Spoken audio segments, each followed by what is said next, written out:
This is the story of a man named Stanley. Stanley worked for a company in a big building where he was employee number 427. Employee number 427's job was simple. He sat at his desk in room 427 and he pushed buttons on a keyboard. Ordered.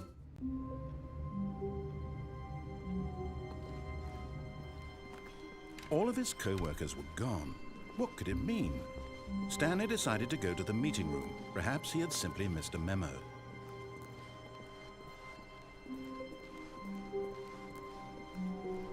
When Stanley came to a set of 2 open doors, he entered the door on his left.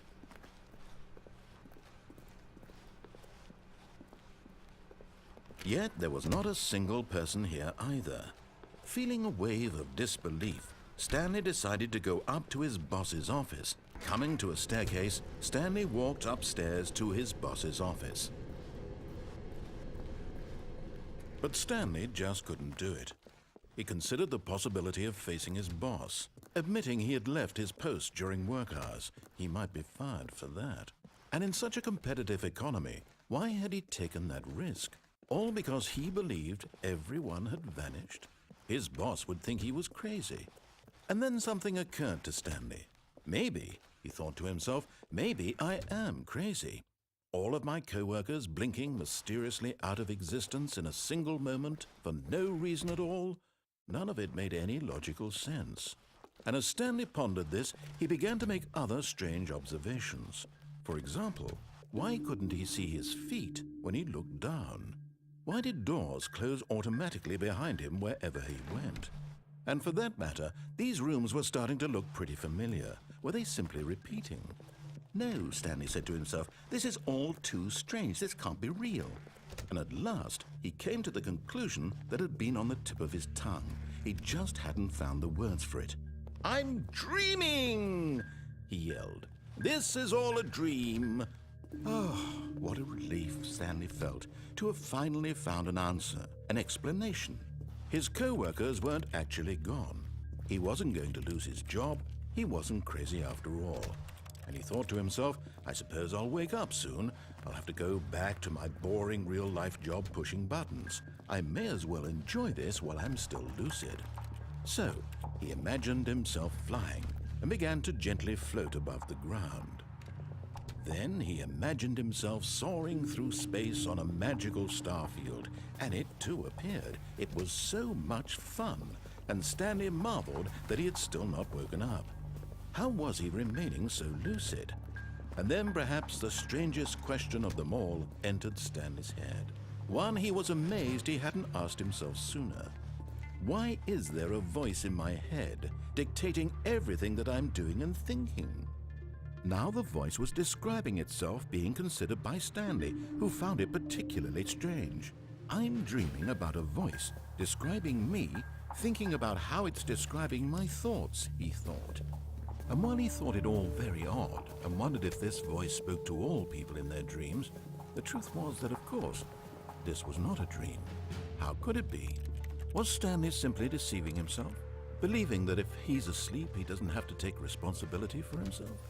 Stanley is as awake right now as he's ever been in his life. Now, hearing the voice speak these words was quite a shock to Stanley. After all, he knew for certain, beyond a doubt, that this was in fact a dream. Did the voice not see him float and make the magical stars just a moment ago? How else would the voice explain all that? This voice was a part of himself too. Surely, if he could just... He would prove it. He would prove that he was in control, that this was a dream. So he closed his eyes gently, and he invited himself to wake up. He felt the cool weight of the blanket on his skin, the press of the mattress on his back, the fresh air of a world outside this one. Let me wake up, he thought to himself. I'm through with this dream. I wish it to be over. Let me go back to my job. Let me continue pushing the buttons. Please, it's all I want. I want my apartment and my wife and my job. All I want is my life exactly the way it's always been. My life is normal. I am normal. Everything will be fine. I am okay.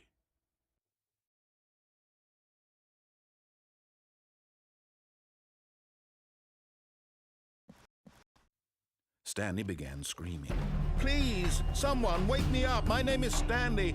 I have a boss. I have an office. I am real. Please, just someone tell me I am real. I must be real. I must be. Can anyone hear my voice? Who am I? Who am I? And everything went black.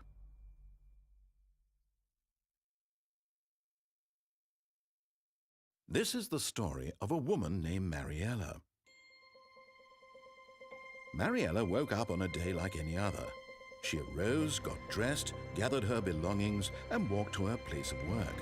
But on this particular day, her walk was interrupted by the body of a man who had stumbled through town talking and screaming to himself, and then collapsed dead on the sidewalk. And although she would soon turn to go call for an ambulance, for just a few brief moments, she considered the strange man. He was obviously crazy. This much she knew. Everyone knows what crazy people look like. And in that moment, she thought to herself how lucky she was to be normal. I am sane. I am in control of my mind. I know what is real and what isn't. It was comforting to think this, and in a certain way, seeing this man made her feel better. But then she remembered the meeting she had scheduled for that day. The very important people whose impressions of her would affect her career, and by extension, the rest of her life. She had no time for this, so it was only a moment that she stood there, staring down at the body. And then she turned and ran.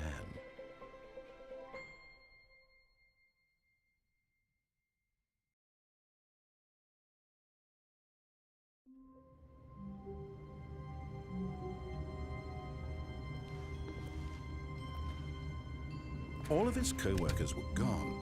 What could it mean? Stanley decided to go to the meeting room. Perhaps he had simply missed a memo.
Stanley went around touching every little thing in the office, but it didn't make a single difference, nor did it advance the story in any way.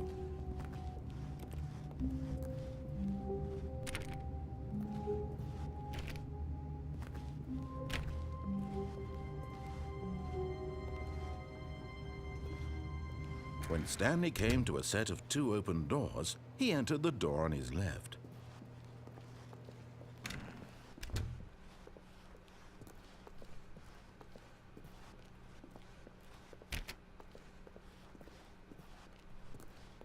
Yet there was not a single person here either. Feeling a wave of disbelief, Stanley decided to go up to his boss's office. Coming to a staircase, Stanley walked upstairs to his boss's office. But Stanley just couldn't do it. He considered the possibility of facing his boss. Admitting he had left his post during work hours, he might be fired for that. And in such a competitive economy, why had he taken that risk? All because he believed everyone had vanished? His boss would think he was crazy. And then something occurred to Stanley. Maybe, he thought to himself, maybe I am crazy. All of my